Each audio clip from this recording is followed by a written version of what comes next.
Video like जरूर कर लीजिए और ऐसे वीडियो लगातार फ्री में पाने के लिए चैनल को तुरंत सब्सक्राइब कर लीजिए और बेल आइकन को जरूर टैप कर लीजिए ताकि आगे भी सारे वीडियो आपको मिलते रहे। यूट्यूब में फॉलो करते हैं तो प्लीज ये वाला फ्री टेलीग्राम चैनल जरूर ज्वाइन कर लीजिएगा। सारे नोटिफिकेशन सारे अपडेट यहीं पे आते हैं, ध्यान रखिए।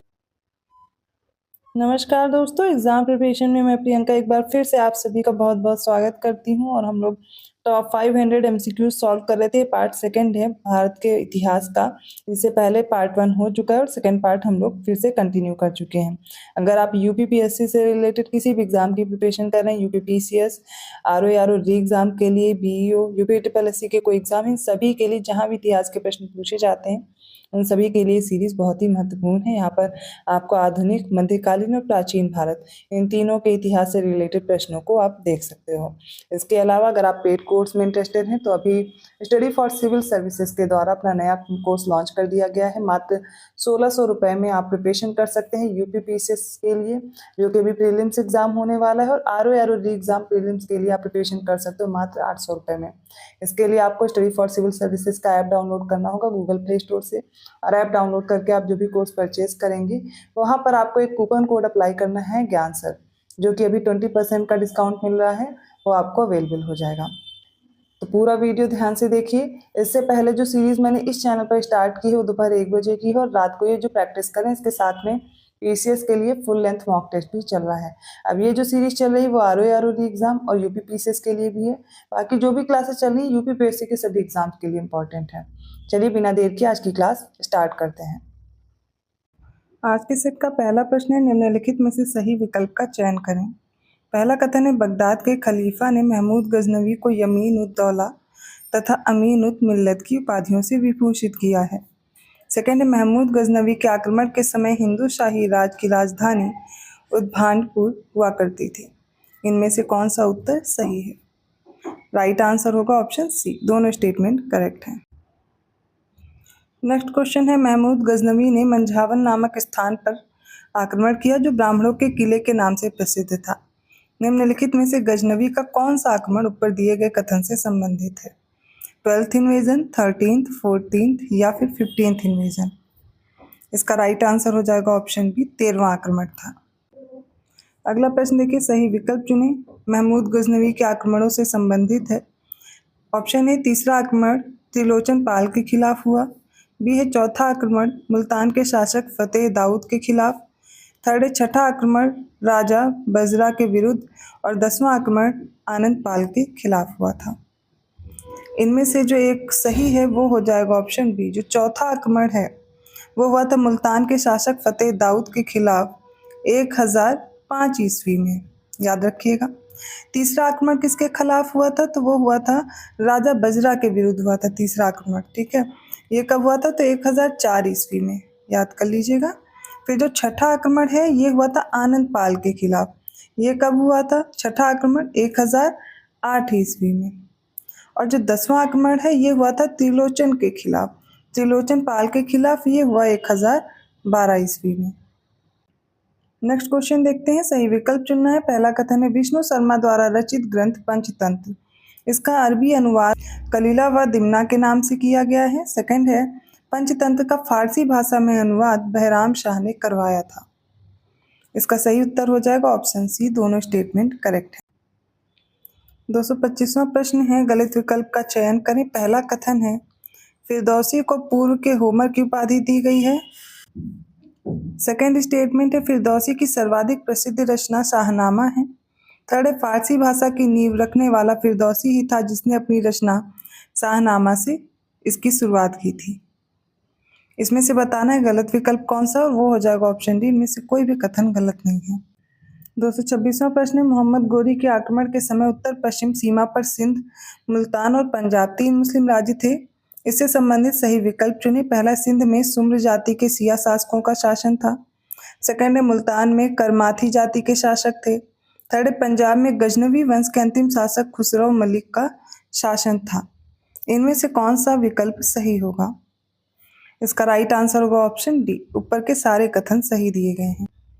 227वां क्वेश्चन है, भारत पर हुए 3 आक्रमणों से संबंधित सही विकल्प का चयन करें। प्रथम आक्रमण 712 ईस्वी में मीर कासिम के द्वारा। दूसरा आक्रमण हुआ था 1027 ईस्वी में महमूद गजनवी द्वारा। थर्ड तीसरा आक्रमण हुआ 1175 ईस्वी में मोहम्मद गोरी के द्वारा। इनमें से कौन से विकल्प सही हैं? राइट आंसर होगा option D, first, second, third, तीनों करेक्ट हैं। 228वां प्रश्न है, भारतीय नरेशों में वह कौन सा प्रथम शासक था जिसने सर्वप्रथम गोरी को पराजित किया था? ऑप्शन ए मूलराज द्वितीय, ऑप्शन बी पृथ्वीराज द्वितीय, ऑप्शन सी है अथिराजेंद्र चोल और ऑप्शन डी है इनमें से कोई नहीं। इसका राइट आंसर होगा ऑप्शन ए, मूलराज द्वितीय ने। 229th क्वेश्चन है, ताबर हिंद शब्द का क्या अर्थ है जो तराइन के प्रथम युद्ध से संबंधित है? ऑप्शन ए है एक दुर्ग है, एक मकबरा है, एक शहर है या फिर एक उपाधि है। इसका राइट आंसर क्या हो जाएगा? इसका राइट आंसर हो जाएगा ऑप्शन ए, या एक दुर्ग है। ठीक है, तो 1189 AD में मोहम्मद गोरी ने ताबर हिंद, जो कि भटिंडा में है, इसमें दुर्ग पर आक्रमण करके अधिकार कर लिया था तथा वहां मलिक जियाउद्दीन तुगलकी को नियुक्त किया था। फिर 1191 में भटिंडा के निकट तराइन, जहां पर पहला युद्ध हुआ था तराइन का, पृथ्वीराज तृतीय और मोहम्मद गोरी के बीच, जिसमें मोहम्मद गोरी की भारत में यह दूसरी विजय हो गई थी। नेक्स्ट क्वेश्चन देखिए, मुकलवा शब्द से आप क्या समझते हैं जो तराइन के द्वितीय युद्ध से संबंधित है? ऑप्शन ए गजनी के प्रसिद्ध सेनानियों में से एक था, बी है वह स्थान जहां युद्ध के दौरान गोरी रुका था, थर्ड एक किला जिसे जीत लिया गया था, या फिर ऑप्शन डी है एक सिक्का। इसका सही उत्तर होगा ऑप्शन ए, गजनी के प्रसिद्ध सेनानियों में से एक। 231st क्वेश्चन है, चंदावर का युद्ध, इससे संबंधित गलत विकल्प का चयन करना है। पहला कथन है 50,000 अश्वरोहियों के साथ मोहम्मद गोरी ने कन्नौज और बनारस की ओर कूच किया था। उस समय कन्नौज पर गढ़वाल वंशी शासक जयचंद का शासन था। सेकंड है कन्नौज और एटा के बीच स्थित चंदावर नामक स्थान पर दोनों के मध्य युद्ध हुआ था। केवल पहला कथन सही है, दूसरा दोनों या इनमें से कोई नहीं। इसका राइट आंसर होगा ऑप्शन बी, दूसरा कथन गलत है, पहला सही, क्योंकि गलत विकल्प पूछा गया है। ये एटा गलत दिया गया है। ये जो चंदावर नामक स्थान है कन्नौज और इटावा के बीच स्थित है। 232nd क्वेश्चन है, खुरासान ख्वारिज्म की किस सीमा पर स्थित था जो मध्य एशिया का एक विशाल क्षेत्र था? पश्चिमी, पूर्वी, दक्षिणी या फिर उत्तरी? इसका राइट आंसर होगा ऑप्शन सी, दक्षिणी। ख्वारिज्म मध्य एशिया का एक विशाल क्षेत्र था जिसकी पश्चिमी सीमा पर कैस्पियन सागर, पूर्वी सीमा पर बुखारा और दक्षिणी सीमा पर खुरासान था। 233rd क्वेश्चन है, गलत विकल्प का चयन करना है। पहला कथन है 1205 ईस्वी में ख्वारिज्म शाह ने अंधखुद के युद्ध में मोहम्मद गोरी को बुरी तरह पराजित किया था। सेकंड है अंधखुद युद्ध में गोरी को पराजित करने के बाद ख्वारिज्म शाह ने सिकंदर द्वितीय की उपाधि धारण की थी। उपयुक्त में से कौन से कथन गलत है? इसका राइट आंसर ऑप्शन डी, कोई भी कथन गलत नहीं है। 234th क्वेश्चन है, मामलुक वंश को मुख्य रूप से गुलाम वंश नहीं कहा जा सकता था क्योंकि इस वंश के 11 शासकों में से केवल कितने शासक हैं जो गुलाम रहे थे? ऑप्शन ए है 3, ऑप्शन बी है 2, ऑप्शन सी है 4 और ऑप्शन डी है 1। इसका राइट आंसर हो जाएगा ऑप्शन ए, केवल 3। तो मामलुक वंश की स्थापना कभी 1206 में और ये 1290 ईस्वी तक रहता है। प्रारंभ में इसे दास वंश के रूप में नामित किया गया था क्योंकि इस राजवंश के जो पहले शासक थे कुतुबुद्दीन ऐबक, ये एक दास थे और इल्तुतमिश और बलबन भी दास हुआ करते थे, लेकिन इस शब्द को मान्यता नहीं मिली क्योंकि इस वंश के 11 शासकों में से केवल 3 ऐबक, इल्तुतमिश और बलबन ही दास थे। 235th क्वेश्चन है, निम्नलिखित में से सही विकल्प का चयन करें। पहला है कुतुबुद्दीन ऐबक ने शमसी वंश की स्थापना की थी। सेकंड है मामलुक अरबी भाषा का शब्द है। थर्ड है मामलुक वंश को प्रारंभिक अफगान के रूप में भी जाना जाता है। इनमें से जो सही विकल्प है वो हो जाएगा ऑप्शन ए, केवल दूसरा कथन सही है, पहला और तीसरा गलत है क्योंकि कुतुबुद्दीन ऐबक ने कुतुबी वंश की स्थापना की थी, ना कि शमसी। इल्तुतमिश ने शमसी वंश की स्थापना की थी, बलबन ने बलबनी वंश की। और मामलुक ये अरबी भाषा का शब्द सही दिया गया है। दिल्ली सल्तनत के प्रथम राजवंश के नामकरण को लेकर के इतिहासकारों में थोड़ा मतभेद है। कई इतिहासकार इसको अलग अलग नाम देते हैं, जैसे कि दास वंश, मामलुक वंश, इल्बिरी वंश। प्रारंभिक ये तुर्कों द्वारा दिया गया, जो ये वंशों के बारे में है, ये जानकारी आपको दी गई। 236 क्वेश्चन है, निम्नलिखित को कालक्रमानुसार व्यवस्थित करें। पहला है मुइजुद्दीन बहराम शाह, सेकंड है अलाउद्दीन मसूद शाह, थर्ड है नसीरुद्दीन महमूद, फोर्थ है गियासुद्दीन बलबन। सबसे पहले देखते हैं सबका कार्यकाल क्या रहा है। तो मुइजुद्दीन बहराम शाह का जो समय है वो रहा था 1240 से 1242 ईस्वी। अलाउद्दीन मसूद शाह कब तक रहा? 1242 से 1246। फिर नासिरुद्दीन महमूद रहा 1246 से 1265। और गयासुद्दीन बलबन कब तक रहा? तो 1265 से 1287। करेक्ट आंसर क्या हो जाएगा? Option B 1 2 3 4।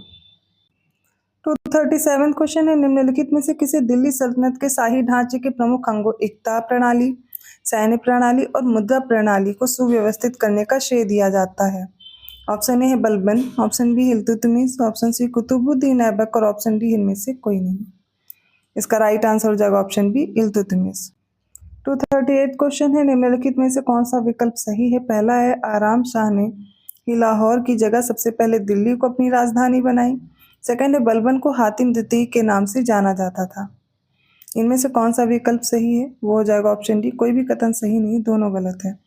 आराम शाह ने नहीं, लाहौर की जगह दिल्ली सबसे पहले राजधानी बनाई थी इल्तुतमिश ने। इल्तुतमिश को ही दिल्ली सल्तनत का पहला तुर्की सुल्तान भी कहा जाता है। ठीक है। और ये जो हातिम द्वितीय की जो उपाधि दी गई है ये भी गलत है, बलबन ने नहीं, कुतुबुद्दीन ऐबक की थी उपाधि। लाख बख्श, पील बख्श, हातिम द्वितीय, कुरान खां, ये सारी उपाधि किसकी हैं? ये कुतुबुद्दीन ऐबक की हैं। 239 क्वेश्चन है, सत्ता के लिए इल्तुतमिश और आराम शाह के बीच जड नामक स्थान पर युद्ध हुआ था। जड निम्नलिखित में से किस राज्य या केंद्र शासित प्रदेश में है? बिहार, पंजाब, दिल्ली या हरियाणा? इसका राइट आंसर हो जाएगा ऑप्शन सी, दिल्ली में है। अगला प्रश्न देखिए, निम्नलिखित में से कौन सी उपाधियां इल्तुतमिश को दी गई थी? अमीर उल उमरा की, कुरान खां की, सुल्तान आजम की? इसका राइट आंसर होगा ऑप्शन सी, पहली और तीसरी। तो इल्तुतमिश को कौन कौन सी उपाधि मिली थी? अमीर उल उमरा की, सुल्तान आजम की। ठीक है। और बाकी जो कुरान खां है गलत दिया गया है। तो ये आज के इंपॉर्टेंट क्वेश्चंस हो गए हिस्ट्री के। आई होप आपको समझ में आए होंगे। क्वेश्चन में डाउट लग रहा है, कोई भी प्रॉब्लम है, आप कमेंट करके पूछ सकते हैं। वीडियो अच्छा लगा तो प्लीज़ लाइक करना मत भूलिएगा, चैनल को सब्सक्राइब ज़रूर कर लीजिए। और आज जो दोपहर वाली क्लास में आप लोगों का कमेंट आया कि वॉइस चली गई, मैंने देखा कुछ टेक्निकल इश्यूज़ रहे हैं, तो उसको करेक्ट करके मैं रीअपलोड कर दूंगी। तभी आप PDF टाइप में आप उसको देख सकते हैं, पढ़ सकते हैं, रीड कर सकते हैं, बट वॉइस में भी वीडियो आ जाएगा, तो उसके लिए आप लोग बिल्कुल भी परेशान मत हो। ऐसे ही क्वेश्चंस के साथ मैं मिलती हूँ नेक्स्ट वीडियो में। पेड कोर्स में इंटरेस्टेड हैं तो डिस्क्रिप्शन बॉक्स में दिए गए नंबर्स पे कांटेक्ट करके आप जानकारी ले सकते हैं, या फिर गूगल प्ले स्टोर से स्टडी फॉर सिविल सर्विसेज के ऐप से भी आप अपने कोर्स को परचेज कर पाएंगे। मैं मिलूंगी नेक्स्ट क्लास में, तब तक के लिए धन्यवाद।